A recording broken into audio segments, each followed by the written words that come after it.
السلام علیکم ناظرین، میں شہریار شاذلی اور آپ دیکھ رہے ہیں اباؤٹ ٹوڈے۔ پاکستان تحریک انصاف کی ایک بار پھر سے اسلام آباد آنے کی دھمکی، مریم نواز کا دورہ چین، حکومت اور اپوزیشن کے درمیان مذاکرات اور جنرل ریٹائر فیض حمید، یہ خبریں ہیں جن پر تجزیہ کریں گے۔ لیکن اس سے پہلے آپ سے ریکویسٹ رہے گی کہ ہمارے چینل کو لائک اور سبسکرائب ضرور کیجیے گا تاکہ ہماری ڈیلی اپڈیٹس آپ تک پہنچتی رہیں۔ ناظرین، آج قومی اسمبلی کا اجلاس بلایا گیا جس میں پاکستان تحریک انصاف کی طرف سے بہت سے رہنماؤں نے گفتگو کی اور حکومت کے نمائندگان نے بھی گفتگو کی۔ پاکستان تحریک انصاف کے چیئرمین بیرسٹر گوہر نے آج گفتگو کی اور وہ کافی کھل کر بولے آج کی جو قومی اسمبلی کے فلور پر۔ شیر افضل مروت نے گفتگو کی، دیگر نے بھی گفتگو کی، لیکن جو بیرسٹر گوہر کی گفتگو تھی، انہوں نے فلور پر جو ان سی تقریر کی، اس میں انہوں نے واقعی حکومت کو ٹف ٹائم دینے کی کوشش کی۔ انہوں نے برملا کہا۔ نظر اس سے پہلے میں آپ کو بتاتا چلوں، آج جب قومی اسمبلی کا اجلاس کی کارروائی شروع ہوئی تو پاکستان تحریک انصاف نے اپنا احتجاج ریکارڈ کروایا۔ 26 نومبر کو اسلام آباد میں جو کچھ ہوا، سانحہ ڈی چوک ہوا، پاکستان کے نہتے پاکستانیوں پر جو ہے وہ گولیاں چلائی گئی، اور اس کی مذمت کے لیے پاکستان تحریک انصاف نے اپنے وہ جو رہنما تھے، قومی اسمبلی کے ممبران تھے، انہوں نے اپنے ڈیسک کے آگے جو ہے وہ بینرز لگائے ہوئے تھے چھوٹے چھوٹے، جس کے اوپر لکھا ہوا تھا کہ گولی کیوں چلائی، عمران خان کو رہا کیا جائے، پاکستانیوں پر گولی چلائی گئی، یعنی کہ اس طرح کے جملوں کے ساتھ اپنا احتجاج ریکارڈ کروایا گیا، جو کہ کسی نہ کسی لحاظ سے ایک اچھا انیشیٹو ہے، کیونکہ میرے خیال سے بھی اور میرے خیال میں جمہوریت کے لیے سب سے جو بہترین آپشن ہوتا ہے وہ یہی ہوتا ہے کہ جہاں پر جمہور کے نمائندگان بیٹھتے ہیں، یعنی کہ قومی اسمبلی، وہیں سے پورے ملک کے مسائل کا حل نکالا جائے، وہیں پر اپنا احتجاج ریکارڈ کروایا جائے، اور وہیں سے جو ہے اپنے مذاکرات کا بھی وہیں سے جو ہے اپنا احتجاج ریکارڈ کروایا جائے، اور وہیں سے ہے جو معاملات کا حل نکالا جائے۔ تو پاکستان تحریک انصاف نے آج اپنا احتجاج بھی ریکارڈ کروایا۔ اس کے علاوہ بیرسٹر گوہر نے جناب آج بڑے دبنگ انداز میں گفتگو کی۔ انہوں نے کہا جی کہ ایسا نہ ہو کہ ہم دوبارہ ڈی چوک آ جائیں۔ انہوں نے ڈی چوک میں دوبارہ آنے کا کیوں کہا، احتجاج کی دھمکی کیوں دی، ہم آپ کو بتائیں گے۔ کہ خواجہ آصف صاحب وزیر دفاع جو ہیں، انہوں نے برملا طور پر کہا جی کہ کوئی گولی نہیں چلائی گئی۔ ہم آپ کے سامنے پچھلے 1 سے 1.5 ہفتے سے مسلسل یہ شواہد رکھ رہے ہیں کہ گولی چلائی گئی ہے، گولی چلائی گئی ہے، گولی چلائی گئی ہے، اور ہر حکومت کے نمائندے کو بھی پتہ ہے کہ گولی چلائی گئی ہے۔ ابھی گولی کس نے چلائی ہے، یا تو اداروں نے چلائی ہے یا حکومت نے چلائی ہے، یا آپس میں مل بیٹھ کر طے کر لیں کہ کس نے اس گولی کو اپنے سر پر لینا ہے، ٹھیک ہے ناظرین۔ تو خواجہ آصف نے یہ برملا کہہ دیا کہ جی کسی طرح کی کوئی گولی نہیں چلائی گی۔ ناظرین، یہاں پر میں ایک سائڈ لائن پر ایک آپ کو تجزیہ دے دوں، کیونکہ خواجہ آصف صاحب جو ہے نا، ہمیشہ، کیونکہ مجھے لگتا ہے کہ میں ان کے مزاج کو تھوڑا سا سمجھتا ہوں، تو مجھے یہ ہمیشہ فیل ہوتا ہے کہ وہ جسے کہتے ہیں نا کہ ٹچکریاں کرتے ہیں، ٹھیک ہے، وہ ہمیشہ ایسا نیریٹو کیری کرتے ہیں جو کہ دوسری پارٹی کے لیے، اپوزیشن کے لیے تکلیف دہ ہوتا ہے۔ ان کو اس چیز سے کوئی سروکار نہیں ہوتا کہ وہ اپنے وزاداری کھوتے ہیں، وہ اپنی شخصیت کو جو ہے مزمحل کرتے ہیں، ان کی کوئی کریڈیبلٹی نہیں رہتی، لوگ ان کے اوپر تھو بھی کرتے ہیں، اور جیسے وہ الیکشن جیتے ہیں۔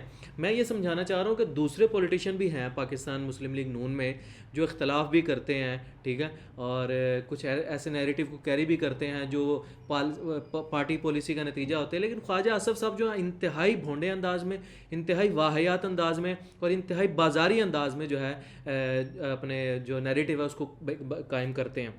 تو خواجہ آصف صاحب کو میرے لیے، میں ان کو سیریس نہیں لیتا، کیونکہ مجھے پتہ ہے وہ ایک بازاری قسم کے ایم این اے اور بازاری قسم کے شخصیت کے حامل ہیں۔ تو خواجہ آصف صاحب نے جو ہے بظاہر جو ہے برملا کہہ دیا جی کوئی گولی نہیں چلی، تو پھر دوسری طرف سے نیریٹو جو ریبٹل کیا بیرسٹر گوہر نے، انہوں نے کہا جی اگر آپ کہتے ہیں گولی نہیں چلی، ٹھیک ہے، تو آپ اگر ایسا کریں گے تو پھر ہم دوبارہ جو ہے ڈی چوک آ جائیں گے۔ اس کے ساتھ ساتھ بیرسٹر گوہر نے یہ بھی کہا کہ آپ انکوائری کروائیں، ٹھیک ہے، اور ہم مذاکرت کے لیے بھی تیار ہیں، مذاکراتی کمیشن جو ہم نے بنایا، مذاکراتی کمیٹی جو ہم نے بنائی ہے، اس کے لیے بھی تیار ہے۔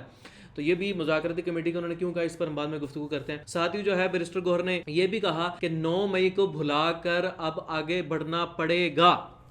یہ ہم نے آپ کو 3 دن پہلے خبر دی تھی کہ عمران خان اس طرح سے پریشرائز کر رہے ہیں اداروں کو، اس اسٹریٹجی کے ساتھ پریشرائز کر رہے ہیں کہ اگر تمہیں لگتا ہے کہ 9 مئی کو غلط ہوا تھا تو 26 نومبر کو بھی تم نے غلط کیا ہے۔ اگر تمہارے پاس 9 مئی ہے تو ہمارے پاس 26 نومبر ہے، ہمارے پاس بھی 12 کارکنان کی لاشیں ہیں جو ہم تمہارے سر پر ڈال سکتے ہیں۔ تو مجھے یہ لگتا ہے کہ بیرسٹر گوہر نے آج عمران خان کے اسی نیریٹو کو کیری کیا اور اسی نیریٹو کو کنوے کرنے کی کوشش کی، بھائی تم 9 مئی کرتے رہتے ہو، ڈی چوک پہ تم نے جو کیا وہ اب ہمارے پاس بھی ایک آپشن ہے تو 9 مئی کو بھلاؤ, ٹھیک ہے, ڈی چوک میں کمپرومائز کرتے ہیں, اب آگے بڑھو, ٹھیک ہے. تو بیرسٹر گوہر نے بھی آج یہی بات کی کہ 9 مئی کا جو بھولنا پڑے گا اس کو بھول کر آگے بڑھنا پڑے گا, ہم مذاکرات کے لیے تیار ہیں. میں نے آپ کو جو بتایا کہ مذاکرات کے لیے تیاری کی جو بات کی وہ ہم سمجھتے ہیں کہ میں نے آپ کو بتایا بھی تھا کہ عمران خان صاحب ایک طرف سے پریشرائز کر رہے ہیں, دوسری طرف سے انہوں نے مذاکراتی کمیٹی کو بٹھا دیا. اب وہ جیسے انہیں پتہ لگتا ہے کہ اس پریشر کو زیادہ کرنا ہے وہ سول نافرمانی کا اعلان کر دیتے ہیں, جیسے انہیں لگتا ہے کہ اب مجھے تھوڑا سے مشکلات آ سکتی ہیں وہ ساتھ ہی مذاکراتی کمیٹی کو آگے کر دیتے ہیں. تو اس طرح سے عمران خان صاحب ایک اسٹریٹجی کو فالو کر رہے ہیں. ناظرین, اس کے ساتھ ساتھ بہت سی اہم خبریں ہیں. دوپہر 3 بجے تک جب یہ اجلاس شروع ہوا تھا تو تب تک تو یہ اطلاعات بالکل بھی نہیں تھی کہ حکومت اور اپوزیشن کے درمیان, پاکستان تحریک انصاف اور حکومت کے درمیان کسی طرح کے کوئی مذاکرات شروع ہونے لگے ہیں. لیکن 6 بجے کے قریب ذرائع نے جو ہے یہ خبر دی کہ حکومت اور پاکستان تحریک انصاف کے درمیان کچھ نرمی ہوئی ہے اور بات کو آگے بڑھانے کا سلسلہ شروع ہوا ہے. اسی سلسلے میں اسد قیصر اور ایاز صادق کی ملاقات ہوئی, جس کے اوپر صاحبزادہ حامد رضا نے بھی اپنا کمنٹ کیا اور انہوں نے بھی یہی کہا کہ ہم مذاکرات چاہتے ہیں. اور میرے نزدیک بھی مذاکرات سب سے بہترین آپشن ہے, ٹھیک ہے. عمران خان صاحب نے بھی اب اپنے صرف مطالبات کو کم کر دیا. وہ کہتے ہیں کہ 26 نومبر اور 9 مئی کا جوڈیشل کمیشن بنا دیا جائے اور جو ہمارے بے گناہ قیدی آپ نے قید کیے, بے گناہ رہنماؤں کو قید کیا, ان کو چھوڑ دیا جائے. یہ میرے خیال میں عمران خان صاحب بھی جو ان کا جو انہوں نے ایک بڑا اہم ان کا ایک پوائنٹ تھا کہ بھئی ہمارا مینڈیٹ واپس دیا جائے. تو مجھے لگتا ہے کہ عمران خان صاحب بھی کسی نہ کسی مصلحت کے تحت, کسی نہ کسی مفاہمت کے تحت اب جو ہے نیوٹرل ہونے کی کوشش کر رہے ہیں. وہ یہ سمجھ رہے ہیں کہ میری ساری باتیں نہیں مانی جائیں گی اور ساری باتیں یقینی طور پر مانی بھی نہیں جائیں گی. اگر عمران خان صاحب کو ان کا مینڈیٹ واپس دینا تو پھر پچھلے 2-2.5-3 سال سے جو کھچڑی ساری ہمارے ادارے پکا رہے ہیں وہ کس کے سر پر ڈالیں گے, ان کا کیا فائدہ ان کو ہوگا. 26ویں ترمیم میں جو کچھ اداروں نے کیا وہ ہمارے سامنے.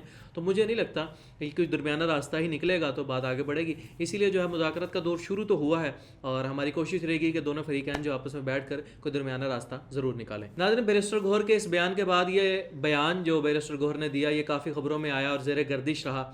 تو اس کے بعد جناب عطا تارڑ صاحب آئے ایز یوزول, کیونکہ ان کو رکھا ہی اسی کام کے لیے گیا, ان کو جتوایا اسی کام کے لیے گیا, ورنہ تو ہم بھی جانتے ہیں وہ کیسے جیتے ہیں. اور لاہور کی سیٹ پر NA 127 پر وہ کس طرح سے ان کی اوقات بھی نہیں تھی کہ عطا تارڑ صاحب اتنے ووٹ سے جیت سکیں.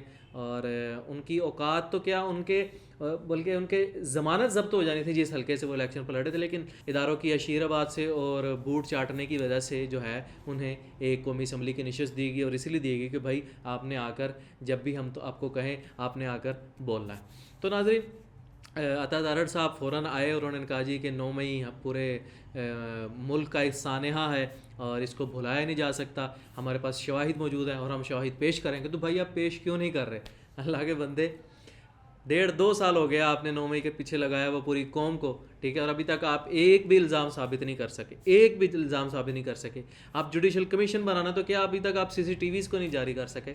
تو میرے خیال میں عطا تارڑ صاحب نے ایز یوزول آ کر اپنی نوکری نبھائی ہے اور وہی جو باتیں کرتے ہیں. ناظرین, اس کے علاوہ ہماری CM صاحبہ وزیر اعلیٰ پنجاب محترمہ جناب مریم نواز صاحبہ چین کے دورے پر ہیں اور ان کے دورے کو لے کر کافی مذاق بھی اڑایا جا رہا ہے, کیونکہ ان کا استقبال جو ہے جس بندے نے کیا وہ ابھی تک پہچان میں نہیں آ رہا اور جاننے میں نہیں آ رہا کہ کس نمائندے نے آخر وہ چین کے کس پوزیشن پر ہے اور کس پوسٹ پر ہے, اس کا سیاسی عہدہ کیا ہے جس نے آ کر محترمہ مریم نواز صاحب کا جو ہے ویلکم کیا. ابھی تک اس کا نہیں پتہ چل رہا. باقی سوشل میڈیا انفلوئنسر جو ہیں اور میمرز جو ہیں اس پر کافی کچھ کہہ رہے ہیں, لیکن میں اسی پر اکتفا کروں گا کہ ابھی تک اس بندے کا نہیں پتہ. بہرحال مریم نواز صاحبہ جو ہیں چائنا گئی ہیں اور چائنا میں آج انہوں نے شنگھائی انڈسٹریل زون کا دورہ کیا ہے. وہاں پر پاکستانی اسٹالس کا بھی انہوں نے دورہ کیا اور وہاں پر جو ہے کافی وزٹ کرنے کے بعد جو خبروں میں بیان آیا کہ جی مریم نواز صاحبہ جو ہے ای کامرس میں بڑی دلچسپی لی انہوں نے, کیونکہ چائنا ایک مارکیٹ ہے ای کامرس کی, اور انہوں نے بڑی دلچسپی لی اور انہوں نے کہا کہ ای کامرس کو اسٹڈی کیا جائے اور اس کو جو ہے بڑھایا جائے اور پاکستان میں ای کامرس کے جو مواقع ہیں وہ پیدا کیا جائے. ایک منٹ ذرا یہاں پر رک جائے آپ. محترمہ کو میرے خیال میں یہ نہیں پتہ, محترم مریم نواز صاحبہ کو یہ نہیں معلوم کہ ای کامرس ساری ڈیپینڈ ہی انٹرنیٹ پر کرتی ہے, اور انٹرنیٹ کا جو حال آپ نے کیا ہوا ہے وہ آپ کے سامنے ہے. پاکستان کا میں نے ابھی آپ کو پرسوں خبر دی ہے کہ پاکستان کا انٹرنیٹ سپیڈ میں 198 نمبر ہے پوری دنیا میں, جتنی انٹرنیٹ کی سپیڈ ہمیں ملتی ہے اور وہ بھی نہیں ملتی. 198 نمبر تو ہے ہمارا انٹرنیٹ سپیڈ کا, ٹھیک ہے, اور وہ بھی ہمیں نہیں میسر آتا. وہ ان کے چاچو جان جو محترم شہباز شریف صاحب ہیں وہ بھی بند کر دیتے ہیں. ہمارا انٹرنیٹ کا گلا تو آپ نے گھوٹا ہوا، تو ای کامرس کو آپ نے کیسے ترقی دینی ہے، کیسے مواقع پیدا کرنے ہیں؟ یہاں پر آپ کے سارے جو بزنس مین ہیں، سارے جو فری لانسرز ہیں، جو کمپنیز ہولڈر ہیں، وہ یہاں سے اٹھا کر بنگلہ دیش جا رہے ہیں، وہ یہاں سے اٹھ کر دبئی جا رہے ہیں، تو ای کامرس کو آپ نے کیا اسپیس دینی ہے؟ میں محترم مریم نواز صاحبہ سے پوچھتا ہوں، آپ کیسے ای کامرس کو بڑھا سکیں گی جب آپ کے ملک میں انٹرنیٹ کی پابندی اس قدر زیادہ ہے؟ جب آپ کا دل کرتا ہے آپ اس کو سلو ڈاؤن کر دیتے ہیں، جب آپ نے اپنے مخالف کو دبانا ہوتا ہے آپ انٹرنیٹ کو بند کر دیتے ہیں. تو مجھے نہیں لگتا کہ آپ کی ان چونچلوں سے پاکستان کسی بھی طرح سے ترقی کے راستے پر گامزن ہو سکے گا. آپ ایک ڈرامے بازی کے تحت جو ہے چین گئی ہیں، اور ہمیں پتہ ہے کہ آپ کیوں گئی ہیں. آپ نے جو بیان جاری کیا تھا چائنا کے خلاف، تو اب آپ نے اس معاملے کو جو ہے کسی نہ کسی لحاظ سے نیوٹرل بھی کرنا تھا، تو اس لیے آپ چائنا کے دورے کر رہی ہیں. بہرحال مریم نواز صاحبہ کو بھی چاہیے کہ اپنے چاچو جان سے کہیں کہ پہلے انٹرنیٹ کے اوپر کام کریں، انٹرنیٹ کو بلا وجہ نہ بند کیا جائے، ایکس کے اوپر جو پچھلے 2 سال سے پابندی ہے اس کو ختم کیا جائے. ٹھیک ہے، ابھی میں کل پڑھ رہا تھا ایک خبر میں کہ ایکس کے اوپر جو پابندی تھی اس کے خلاف درخواست دی گئی تھی، اور وہ درخواست جو ہے غیر معینہ مدت کے لیے ملتوی کر دی گئی، غیر معینہ مدت کے لیے ملتوی کر دی گئی. یعنی کہ کسی کو اس بات کا اندازہ ہی نہیں ہے کہ خبر کا گلا گھوٹنا کتنا نقصان دہ ہوتا ہے کسی معاشرے کے لیے.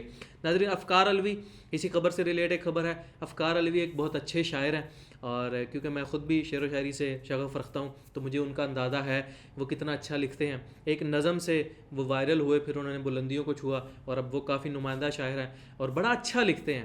اور میں سمجھتا ہوں کہ کسی بھی معاشرے کے لیے ایک اچھا ادیب بہت ضروری ہوتا ہے، جو معاشرے کی جو برائیاں ہیں ان کو الفاظ میں بیان کر سکے، خوبصورت الفاظ میں بیان کر سکے. ان کا ایک شعر تھا ناظرین، جس میں وہ ایک نظم کا ایک شعر تھا. ٹھیک ہے، نظم کی 1-2 لائنز تھی جن میں بظاہر تو وہ فوج کے خلاف کچھ نہیں کہہ رہے تھے، لیکن جملے ایسے تھے کہ جس سے یہ تاثر جاتا تھا کہ یہ فوج کے خلاف بات ہو رہی ہے. اور آپ کو پتہ ہے کہ ہمارے معاشرے میں آج کل فوج کے خلاف کس طرح سے ایک سینٹیمنٹ ہے. ٹھیک ہے، وہ ابھرتا ہے. تو جہاں پر بھی اس طرح کی بات ہوتی ہے تو اس کو اپنے جذبات کا اظہار کیا جاتا ہے. تو وہ شعر جو ہے افکار علوی صاحب نے کئی دفعہ پڑھا، اس کے اوپر جو آڈینس بیٹھی ہوتی تھی انہوں نے بڑا انجوائے کیا. یہ ہمارے اداروں کو پسند نہیں آیا، اور افکار علوی صاحب کو پچھلے کافی دنوں سے ہے پریشرائز کیا جا رہا تھا. تو کل ہی خبر گردش میں رہی کہ خبر سامنے آئی کہ انہوں نے جو ہے ایک بیان حلفی جاری کیا کہ اب میں وہ نظم نہیں پڑھوں گا. ٹھیک ہے، اور اب جو ہے میں اس طرح کی شاعری نہیں لکھوں گا. لیکن مجھے نہیں لگتا کہ آپ کسی ادیب کو اس طرح سے دبا سکتے ہیں. ناظرین، یہ تو سچویشن ہے، میں آپ کو بتا رہا ہوں کہ اس قدر تو آپ نے خبر کا گھلا گھوٹا ہوا ہے، آپ نے انٹرنیٹ پہ پابندی لگائی ہوئی ہے، تو کیسے آپ ای کامرس کو ترقی دیں گے میڈم؟ کیسے دیں گے؟ ناظرین، اس کے ساتھ ہی جناب مولانا فضل الرحمان صاحب کا جو اڈا ہم نے آپ کو بتایا تھا چل رہا ہے، اس کی تاریخ بھی ہم نے بتائی آپ کو، یعنی کہ معاملہ سارا ہے کیا. ٹھیک ہے، وہ ہم یہاں پر ایک لنک بھی ایڈ کر دیں گے ڈسکرپشن میں، آپ وہ وہاں پر جا کر دیکھیے گا کہ آخر یہ سارا معاملہ ہے کیا جو مولانا فضل الرحمان صاحب بیان کر رہے ہیں. ٹھیک ہے، کیونکہ ہم نے اس پر ایک سیپریٹ سے ویڈیو بنائی ہے. اس کے علاوہ مولانا فضل الرحمان صاحب نے آج صدر زرداری صاحب سے درخواست کی کہ انہیں ہمارے بل پر جو اعتراضات ہیں وہ بتائے جائے. یعنی یہ جاننا بھی تو اہم ہے نا. اگر کوئی مولانا فضل الرحمان کو غلط کہہ رہا ہے تو ٹھیک ہے، غلط کہے. ٹھیک ہے، لیکن مولانا فضل الرحمان کا یہ حق ہے کہ وہ یہ جانیں کہ بھائی آپ نے ہمارا جو بل پاس کرنا تھا، ہمارا معاہدہ ہوا تھا، ہم نے 26 ترمیم میں اپنا بل شامل کیا تھا، اس بل کو آپ نے رد کیوں کیا؟ آصف علی زرداری صاحب، آپ نے رد کیوں کیا؟ آیا کہ کسی قانونی وجہ سے رد کیا، یا آپ کو اوپر سے پریشر آیا کہ بھی مولانا فضل الرحمان نے ہمیں تنگ کیا، اب ہم مولانا فضل الرحمان کو تنگ کریں گے؟ تو مجھے لگتا ہے کہ یہ مولانا فضل الرحمان صاحب نے ایک اچھا انیشیٹو لیا ہے کہ انہوں نے اعتراض جاننے کی کوشش کی ہے. اس سے معاملہ ہو سکتا ہے کہ زیادہ کھل کر سامنے آ جائے. ناظرین، اس کے علاوہ آخری خبر جس کے طرف ہم جائیں گے وہ ہے جنرل ریٹائر فیض حمید صاحب کا کورٹ مارشل. 12 اگست کو انہیں ان پر چارج کیا گیا، اور کل جو ہے ان پر چارج شیٹ کر دیا گیا.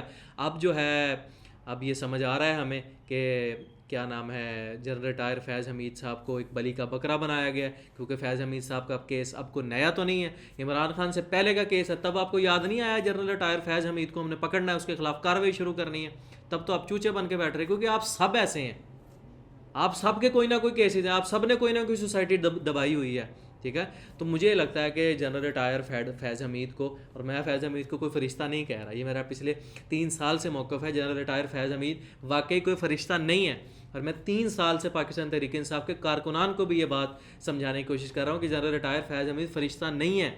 بہرحال فیض حمید صاحب کو بلی کا بکرا بنایا گیا، قربانی کا بکرا بنایا گیا عمران خان کو پریشرائز کرنے کے لیے. اب دیکھتے ہیں، کیونکہ اگر تو فیض حمید صاحب نے اپنا منہ کھول دیا، اور ظاہر ہے اگر انہوں نے منہ کھول دیا تو عمران خان صاحب تو واقعی نرغے میں آئیں گے، ٹھیک ہے، کیونکہ عمران خان صاحب اور فیض حمید کے آپس میں تعلقات تھے. فیض حمید صاحب اور عمران خان صاحب بہت سے معاملات جو ہیں، بہت سے اقدام جو ہیں، سیاسی اقدام وہ مل کر اٹھائے، فیض حمید کے مشورے پر عمران خان صاحب نے اٹھائے. تو اگر تو فیض حمید صاحب نے اپنا منہ کھول دیا، ٹھیک ہے، تو عمران خان صاحب کے لیے یقیناً مشکل ہوگی، ہو سکتا ہے کہ انہیں فوجی عدالت میں جانا پڑ جائے.